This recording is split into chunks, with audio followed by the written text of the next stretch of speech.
Israel के खिलाफ शत्रुतापूर्ण कार्रवाइयों को रोकने के लिए यूएस ने दूसरा विमानवाहक पोत भेजा। गाजा पर जमीनी हमले का खतरा मंडरा रहा है।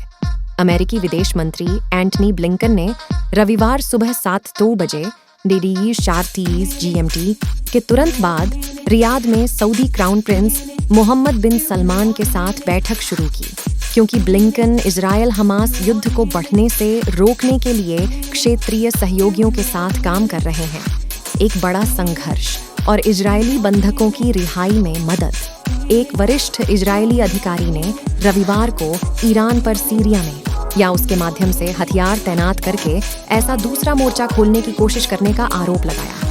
गाजा के स्वास्थ्य मंत्रालय के अनुसार रविवार सुबह गाजा पट्टी में मरने वालों की संख्या बढ़कर 2319 फिलिस्तीनियों की मौत हो गई और 9 से 714 घायल हो गए। पिछले सप्ताहांत इजराइल पर हमास के अभूतपूर्व हमले में 300 से अधिक इजरायली मारे गए और गाजा में अनुमानित 130 से अधिक लोगों को बंदी बना लिया गया, जिसके कारण पश्चिमी तट पर इजरायली बलों द्वारा कठोर कार्रवाई की गई है।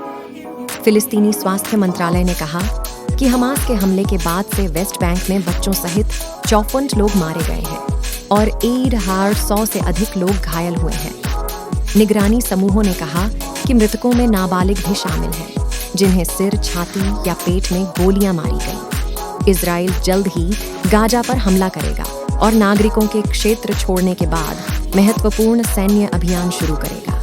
गाजा के उत्तर में एक जमीनी आक्रमण, जिसमें हवा, समुद्र और जमीन से संयुक्त और समन्वित हमला शामिल है। इजराइल के मुख्य सैन्य प्रवक्ता रियर एडमिरल डेनियल हगारी ने हमास पर नागरिकों को मानव ढाल के रूप में इस्तेमाल करने की कोशिश करने का आरोप लगाया और गाजा निवासियों से दक्षिण की ओर जाने की एक नई अपील जारी की। फिलिस्तीनी स्वास्थ्य मंत्रालय ने रविवार को कहा कि पिछले 24 घंटों में गाजा पट्टी में 300 फिलिस्तीनी मारे गए, जिनमें ज्यादातर बच्चे और महिलाएं थीं और 800 अन्य घायल हो गए। चीन के विदेश मंत्री का कहना है कि इजराइल आत्मरक्षा के दायरे से परे काम कर रहा है। निरंतर सहयोग के लिए हमास नेता ने ईरानी मंत्री से की मुलाकात की। फिलिस्तीनी नागरिक सैकड़ों हजार की संख्या में उत्तरी गाजा से भागे।